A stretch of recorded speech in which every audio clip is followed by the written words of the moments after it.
You're listening to an Airwave Media Podcast. Feel like who art Ed? We'll try to spice it. Who art Ed? Mr. Wood art Ed me. Good. Either way, it's ambiguous. It works on so many levels. I know. That's off to a great start. Welcome to Who Arted, where we explore visual arts in an audio medium. I'm your host, Kyle Wood, and today we're going to be looking at Romare Bearden.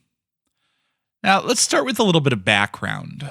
Fred Romare Harry Bearden was born September 2nd, 1911.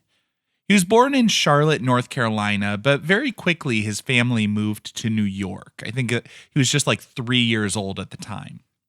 They settled in Harlem, where Bearden attended PS5, and in 1922, his mother, Bessie Bearden, was elected to serve on the New York School Board number 15. Although he mostly attended New York public schools, he actually graduated from high school in Pittsburgh. He and his grandparents moved to Pittsburgh from 1927 to 1929. I noticed it seems like he moved around a bit early in life. After high school, he spent 2 years at Lincoln University in Pennsylvania before he transferred to Boston University. He took a lot of art classes there, and he was a standout talent. That's where he met Elmer Sims Campbell, the first black cartoonist to be published in major publications like the Saturday Evening Post, which made Norman Rockwell a household name. Bearden then shifted toward illustration. He also shifted to New York University. He made cartoons for The Medley, that was NYU's publication. In 1933, Bearden made political cartoons for The Crisis. That was a publication focused on the civil rights and the fight for equality. It was sponsored by the NAACP. In 1935, he graduates NYU with a bachelor's in science in education, but he continues making cartoons. He spent 2 years publishing weekly cartoons for the Baltimore Afro-American newspaper. Of course, he was more than just an illustrator. Nothing against illustration, but Bearden had interests in a lot of different art forms. In 1940, he had his first solo exhibition of paintings and drawings. Of course, 1940s, there was quite a bit else going on in the world. Talking, of course, about World War II. So 1942, like so many other men his age, he enlisted as a private in the army. After the war, in 1950, he traveled to Europe for more pleasant purposes. He studied under the GI Bill. Specifically, he was studying philosophy at Sorbonne. And just as a little aside, if you're not familiar with the Art Explorer Academy, it's a free online learning platform. It was made in partnership with major institutions, Beaux-Arts, the British Museum, the Louvre. They offer a certificate program backed by Sorbonne University, and I'm proud to say, Who Arted is in the Art Explorer Academy's media library. I'll link it in the show notes for anyone who's interested in going a little deeper in their exploration of the arts. But back to Bearden. He came from a family that was passionate about education. Like I said, his mother served on the school board. He attended several universities, studying lots of different topics. And he was also interested in more than just the visual arts. He loved literature, poetry, jazz music. 1951, he co-founded Bluebird Music Company. When he returned to New York, he took a job at the Department of Social Services. Of course, he continued to make visual arts, painting, making collages, all of that sort of stuff. But what I find most interesting about Bearden is this synthesis of all these different ideas and interests and passions coming together. In 1963, as the civil rights movement is happening, he formed an artist collective, The Spiral, to focus on the role of artists in the struggle to advance civil rights. While Bearden has created a lot of beautiful and interesting work, I think one of my favorite pieces is The Return of Odysseus from 1977.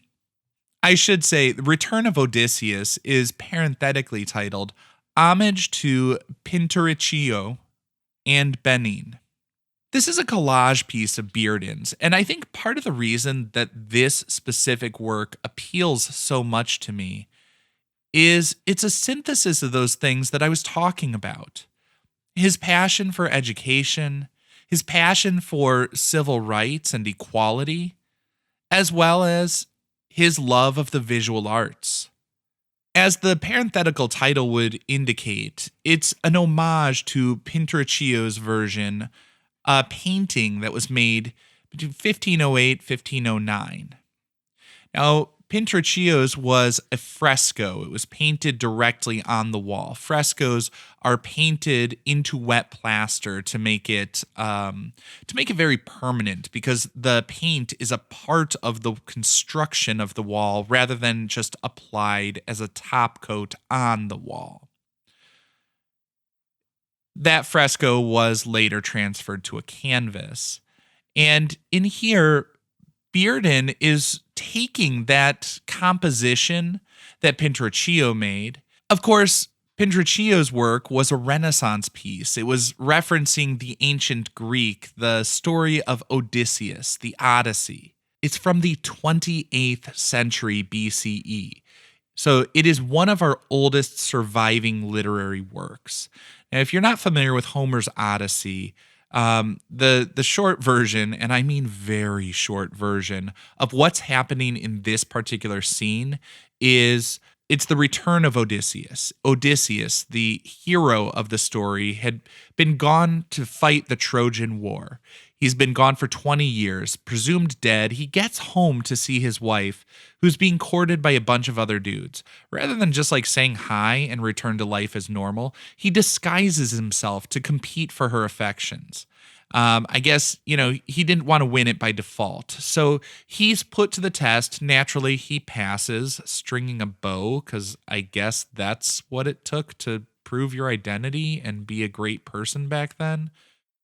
Romare Bearden said that ancient Greece, the stories, the philosophy, they had such an important role in the shaping of Western civilization.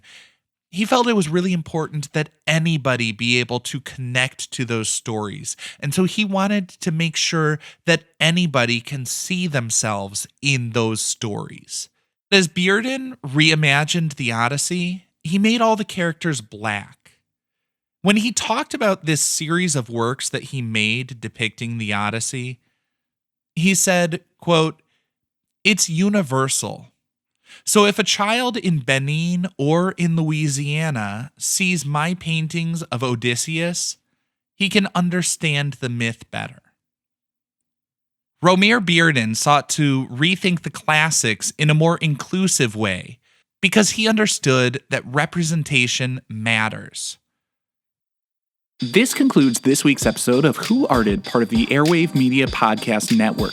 If you found this tolerable, please leave a rating or review on your favorite podcast app. You can find images of the work being discussed this week and every week on social media at Who Arted Podcast on Twitter, Instagram, and TikTok, and of course on the website whoartedpodcast.com.